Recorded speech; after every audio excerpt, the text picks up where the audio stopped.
Unfortunately, we are in day 33 of the government shutdown, and the outlook continues to look grim. The FBI says they can't protect the country. The Coast Guard says it's putting too much stress on military families, and U.S. courts say they're going to have to close as of February 1st. Dueling proposals from the White House and congressional Democrats are expected to go nowhere. So how do we get people to go back to work?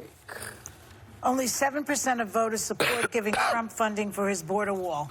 7%, according to Politico. Of voters? Of voters, yeah. Oh, total voters. Of voters. Wow. It says, yeah. I hadn't heard that number before. Yeah. Every poll has a 5% margin of error, so that in theory that could be 2% of all people. Wow. So every poll has a statistical, or 12, yeah. Nobody wants it. No, I mean, but that's a lot how of polls people have work. been asking me, what's going to end the shutdown? Why, if we have some of the federal employees all protest, like TSA, for example, people can't get on planes. Yeah. Would that bring the government back? Yes, it would, but here's the problem. There are laws against that. Striking is illegal for federal workers. They will be fined, banned from the industry, forced to pay union fines. They could even face prison time. No, they shouldn't strike. They need to call in sick. But that's a lot of reasons why they wouldn't, is because they're in a position where you got to keep your job up. And of course, there's also the fact that maybe they don't have the money to get to work. Right. Yeah. You know, I mean, there's a lot.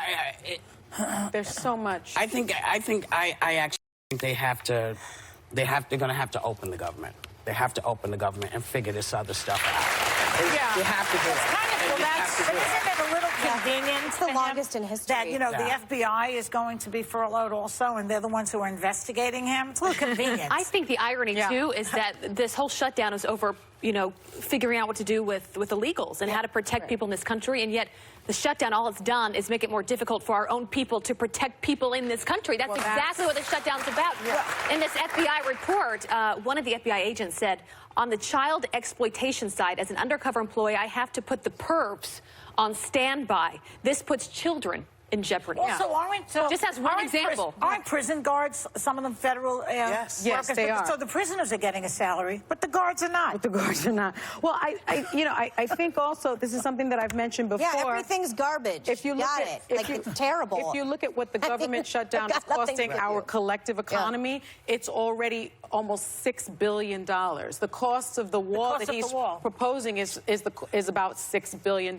So it just doesn't make sense, even from the Trump administration's point of view, to continue the shutdown. So I keep on wondering what the strategy is. I still go back to what you said, but what Sonny said a few weeks ago, trading DACA for the initial funding for the wall, you get, both sides can score points on this and can score political points. Yeah. I don't understand why we're walking away from this negotiation. It would extend DACA's 3-year protections against deportation, $700,000 to cover DACA. I don't understand. That seems fine to me.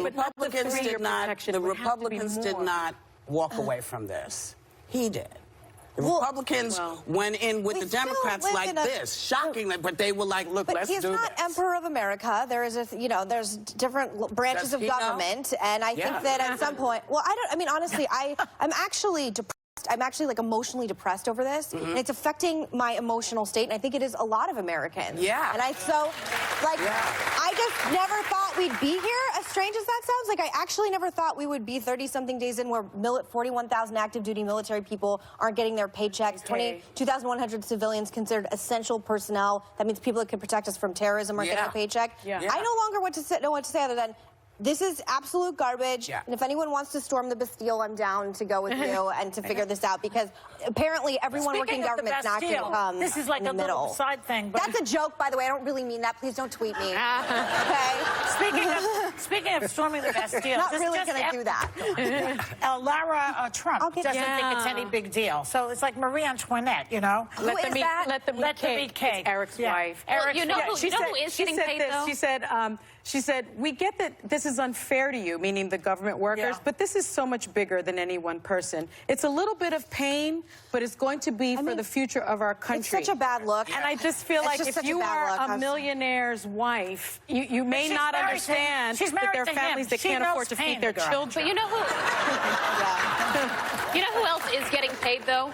The lawmakers are getting paid, right? Yeah, some of them have vowed to donate all of their money to federal workers who aren't getting paid. Until but I'm sorry, why are the people that can't do their damn job Why are they still getting paid? Would any of us in our jobs still get paid if we didn't deliver on our I'm sorry, this is something that I bring up every time this happens.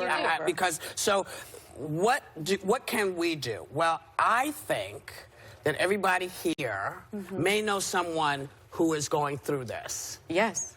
I think you knock on people's doors and say, how can I help? Because if it means giving somebody fair to get to work, if it means helping them pay for child care, if whatever it means that we can... Can I start really quick? Martha McSally is my senator in Arizona, as is Kristen Sinema. Do something about it, please. Like, everyone who is representing your home state and your congressional district, call them and tell them that things are absolutely out of control. Mitch McConnell. Go right to the source. One of the things that's happening is here in New York, I believe it's at the Barclays Center, there is a food pantry. So you can get food over there. There are a lot of things that we can do while we kvetch about all this other stuff that we can't force them to do, but we, as American citizens around this country, can step up and help. We can do it, because if we wait for them, people are going to lose their minds, and we don't want that.